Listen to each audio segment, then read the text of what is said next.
ሰላም ጤና ይስጥልኝ ውድ የተከበራችሁ የቡና ሚዲያና ኮሙኒኬሽን ቤተሰቦች የሰዓቱን ዜናዎች እነሆ አማኑኤል ነኝ። ወደ ዝርዝር ዘገባ አልፋለሁ።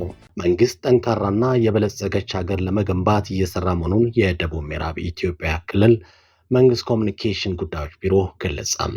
የጉባ ብስራቶች የመደመር መንግስት ትሩፋቶች በሚል መሪ ቃል በክልሉ 12 ከተማ አስተዳደሮች ከሚገኙ ከተማ ነዋሪዎች ጋር ውይይት ተካሂዷል። ውይይቱን በተመለከተ የክልሉ መንግስት ኮሙኒኬሽን ጉዳዮች ቢሮ ኃላፊ አቶ የሽዋስ አለሙ ለቡና ሚዲያና ኮሙኒኬሽን በሰጡት ማብራሪያ የለውጡ መንግስት የተዋዘፉ ሀገራዊ ችግሮችን በመሻገር ለውጥ እያስመዘገበ መሆኑን ነው። ዛሬ በ12 ከተማ አስተዳደሮች ህዝባዊ ውይይት የተከናወነ ሲሆን ነገ በሁለት ከተማ አስተዳደሮች ይካሄዳልም ብለዋል። በሁሉም መስኮች ውጤት የተመዘገበው መንግስት የህብረተሰቡን ጥያቄዎች በማዳመጥ ምላሽ መስጠት በመቻሉ እንደሆነም ተናግረዋል። መንግስት ስር የሰደዱ ችግሮችን በመፍታት ጠንካራና የበለጸገች ሀገር ለመገንባት ጥረት እያደረገ መሆኑንም አቶ የሽዋስ አንስተዋል። በዲፕሎማሲው ዘርፍ በዓለም አቀፍ ደረጃ ተቀባይነቱ እያደገ መጥቷልም ነው ያሉት። የጉባ ብስራቶች ለሀገር ብልጽግና መሰረት የሚጥሉት ሁሉም ዜጋ ሲረባረብ ብቻ በመሆኑ አጠናክሮ መስራት ይገባልም ሲሉ ገልጿል።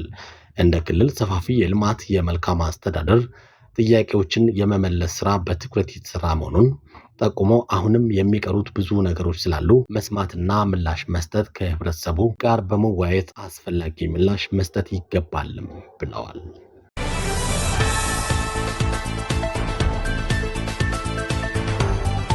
ከፍትህ አስተዳደር ጋር ተያይዞ የሚነሱ ችግሮችን ለመቅረፍ ቅንጅታዊ የፍትህ አሰጣጥን ማጠናከር ይገባል ተባለ። የደቡብ ምዕራብ ኢትዮጵያ ህዝቦች ክልል መንግስት ፍትህ ቢሮ በክልሉ ለሚገኙ አቃቢያነ ህግ በአዲሱ የወንጀል ቅጣት አወሳሰን መመሪያ ቁጥር 3/2017 ዙሪያ የአቅም ግንባታ ስልጠና በቦንጋ ከተማ ሰጥቷል።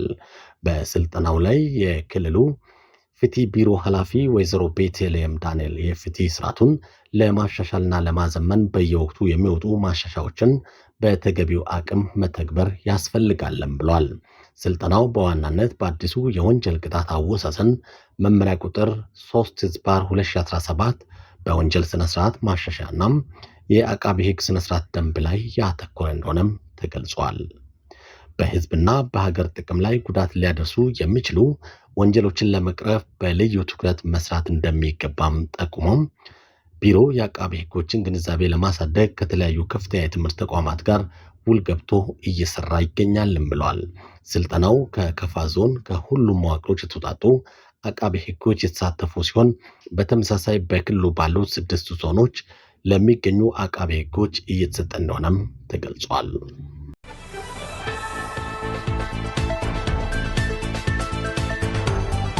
የደቡብ ምዕራብ ኢትዮጵያ ህዝቦች ክልል አርብቶ አደርና ቆላማ አካባቢ ጉዳይ ቢሮ የአደጋ ስጋትና ቅነሳ አካታች ኢኮኖሚ እሴት ማሻሻያ ፕሮጀክት በእንስሳት ኢንሹራንስ አገልግሎትና የህብረት ስራ ማህበራት ዙሪያ ከባለድርሻ አካላት ጋር በሚዛን አማን ከተማ የምክክር መድረክ አካሂደዋል። ፕሮጀክቱን የበለጠ ውጤታማ ማድረግ የሚያስችል ምክክርና የቀጣይ ስራ አቅጣጫዎችን በማስቀመጥና የመግባቢያ የግብ ስምምነት በመፈጸም መድረኩ ተጠናቋል። የክልሉ ህብረት ስራ ልማት ኤጀንሲ ዋና ዳይሬክተር አቶ ቀበሌ መንገሻ በመድረኩ ላይ እንዳሉት የተለያዩ ፕሮጀክቶች ውጤታማ በሆነ መንገድ ከመጠቀም አኳያ መሰረታዊ ለውጦች በከፊል አርብቶ አደርና በአርሶ አደሩ አካባቢዎች እየመጡ ናቸውም ብለዋል።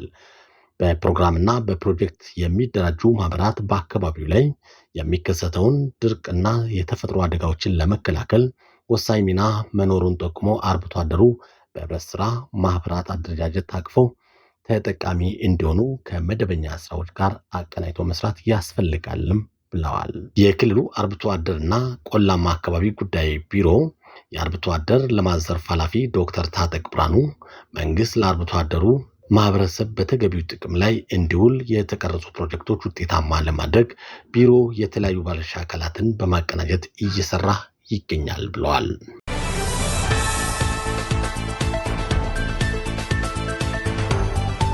የቦንጋ ፖሊቴክኒክ ኮሌጅ በቦንጋ ማረሚያ ተቋም ከእናቶቻቸው ጋር ላሉ ህፃናት ድጋፍ አድርጓል። በደቡብ ምዕራብ ኢትዮጵያ ህዝቦች ክልል መንግስት ማረሚያ ፖሊስ ኮሚሽን ስር የሚገኘው ቦንጋ ማረሚያ ተቋም የህግ ታራሚዎች በማረምና በማነጽ መልካምና አምራች ዜጋ አድርጎ ወደ ህብረተሰቡ በመቀላቀል ሰፊ ስራዎች እየተሰራ መሆኑ ተገልጿል። በማረሚያ ተቋሙ እየታረሙ ካሉ እናቶች ጋር አብረው ለሚኖሩ ህፃናት የቦንጋ ፖሊቴክኒክ ኮሌጅ የንጽህና መጠበቂያ አልባሳት ድጋፍ አድርገዋል። የቦንጋ ፖሊቴክኒክ ኮሌጅ ዲን አቶ አንዱዓለም ገብረመድህን በማረሚያ ተቋሙ በመገኘት ድጋፉን ያበረከቱ ሲሆን ኮሌጁ ለረጅም ጊዜያት ከማረሚያ ተቋሙ ጋር በመተባበር የሙያ ስልጠናዎችን ጭምር ለህግ ታራሚዎች እየሰጠ ይገኛልም ብለዋል። የቦንጋ ማረሚያ ተቋም ኃላፊ ኮማንደር ዋሲሁን ሽፈራ የቦንጋ ፖሊቴክኒክ ኮሌጅ ከማረሚያ ተቋሙ ጎን በመሆን በርካታ የህግ ታራሚዎችን በተለያዩ ሙያ ስልጠናዎች እንዲሰለጥኑ በማድረጉ ምስጋና ይገባዋልም ብለዋል። የሰዓቱ ዜናዎችን ይመስላሉ። አማኑኤል ነበርኩ። ጤና ይስጥልኝ።